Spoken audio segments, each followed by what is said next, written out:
Assalamualaikum warahmatullahi wabarakatuh.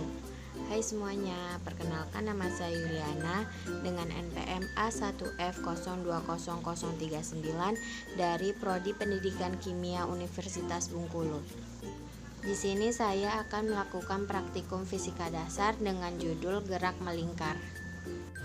Baiklah, adapun tujuan pada praktikum gerak melingkar kali ini yaitu yang pertama, memiliki keterampilan melakukan percobaan gerak melingkar. Yang kedua, mengidentifikasi besaran-besaran pada gerak melingkar. Yang terakhir, menemukan hubungan antar besaran pada gerak melingkar. Baiklah, adapun alat dan bahan yang diperlukan pada praktikum kali ini yaitu yang pertama beban. Beban berupa 50 gram beras, 100 gram beras, dan 200 gram beras. Yang kedua yaitu tali nilon plastik sepanjang 50 cm, bekas pena, penjepit kertas, penggaris besi sepanjang 30 cm, dan stopwatch. Bisa menggunakan stopwatch pada HP. Baiklah, adapun langkah-langkah kerja pada praktikum kali ini yaitu yang pertama, masukkan tali nilon ke dalam bekas pena. Kemudian ikatkan beban 50 gram beras di bagian bawah tali nilon. Baiklah, ini berfungsi sebagai beban tetap pada saat memutar tali.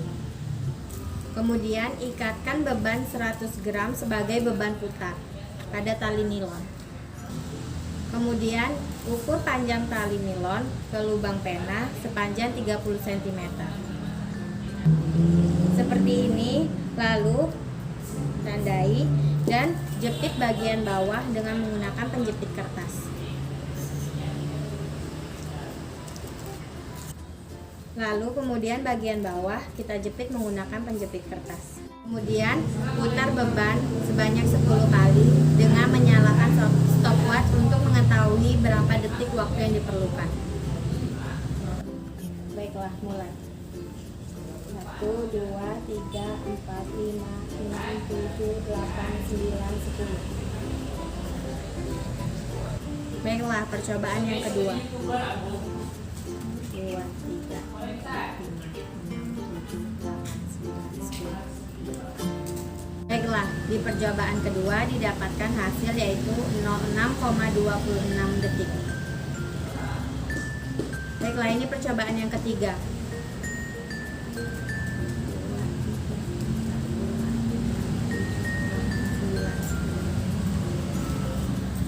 Di percobaan ketiga didapatkan hasil 06,40 sekon.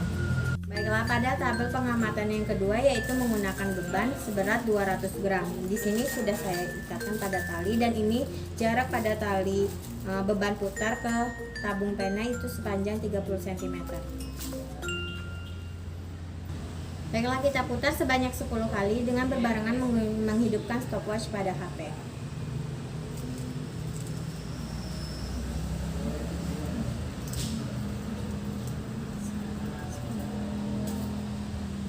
Baiklah, didapatkan hasil yaitu 07,41 sekon.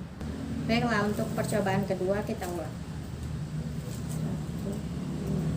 1, 2, 3, 4, 5, 6, 7, 8, 9, 10. Didapatkan hasil 7,6 sekon.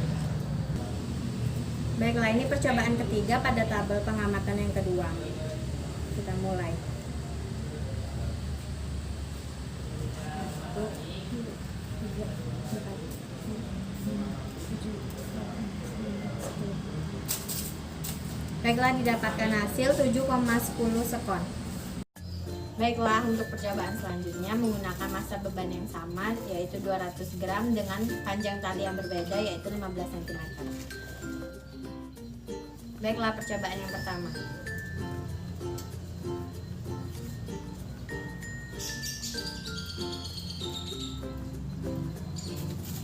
Setelah percobaan pertama didapatkan waktu yaitu 5,2 detik. Baiklah, percobaan kedua.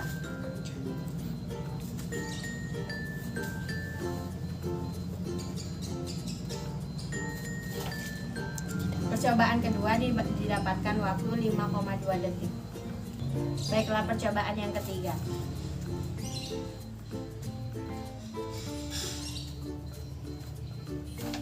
Baiklah, percobaan ketiga didapatkan waktu 5. Baiklah, berikut adalah data dari hasil percobaan yang telah dilakukan. Untuk tabel pengamatan 5.1, waktu untuk 10 putaran dibutuhkan yaitu 7,10 detik, percobaan kedua 6,26 detik, dan percobaan 3 6,40 detik. Sedangkan tabel pengamatan 5.2, percobaan pertama dibutuhkan waktu 7,41 detik, percobaan kedua 7,60 detik, percobaan ketiga 7,10 detik. Sedangkan tabel pengamatan 5.3, untuk percobaan pertama dibutuhkan waktu 5,20 detik, percobaan kedua 5,20 detik, percobaan ketiga 5,23 detik. Rumus untuk mencari periode yaitu T sama dengan T kecil dibagi N, dengan T yaitu waktu yang diperlukan untuk 10 putaran, sedangkan N adalah banyaknya putaran, maka didapatkanlah periode waktu. Untuk kecepatan sudut digunakan rumus yaitu omega sama dengan 2pi per T atau periode. Sedangkan untuk kecepatan linear menggunakan rumus V sama dengan 2πr per T. Sedangkan ralat mutlak menggunakan rumus yaitu delta X sama dengan akar sigma X dikurang rata-rata kuadrat per N dikali N-1. Sedangkan ralat nisbi menggunakan rumus delta L sama dengan delta X per rata-rata dikali 100%. Dan ketelitian digunakan rumus 100 dikurang dengan delta L. Berikut adalah hasil perhitungan dari periode, kecepatan sudut, kecepatan linear, ralat mutlak, ralat nisbi, dan ketelitian dari masing-masing tabel.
Baiklah, berikut adalah grafik dari tabel 5.1, 5.2, dan juga 5.3.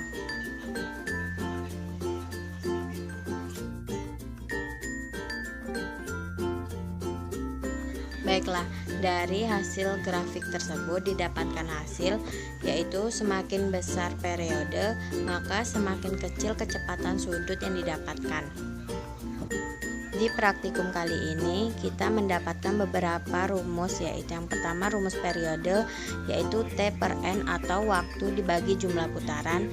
Yang kedua rumus kecepatan sudut yaitu 2pi per periode. Yang ketiga rumus kecepatan linear yaitu 2πr dibagi periode. Adapun yang mempengaruhi kecepatan linear yaitu yang pertama waktu, besar jari-jari, dan sudut.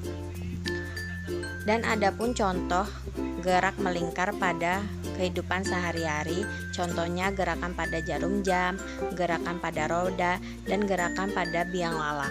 Baiklah, sekian praktikum dengan hashtag di rumah saja dari saya. Apabila Teman-teman ingin menambahkan atau memberikan saran, silakan tulis di kolom komentar. Sekian dari saya. Wassalamualaikum warahmatullahi wabarakatuh. See you.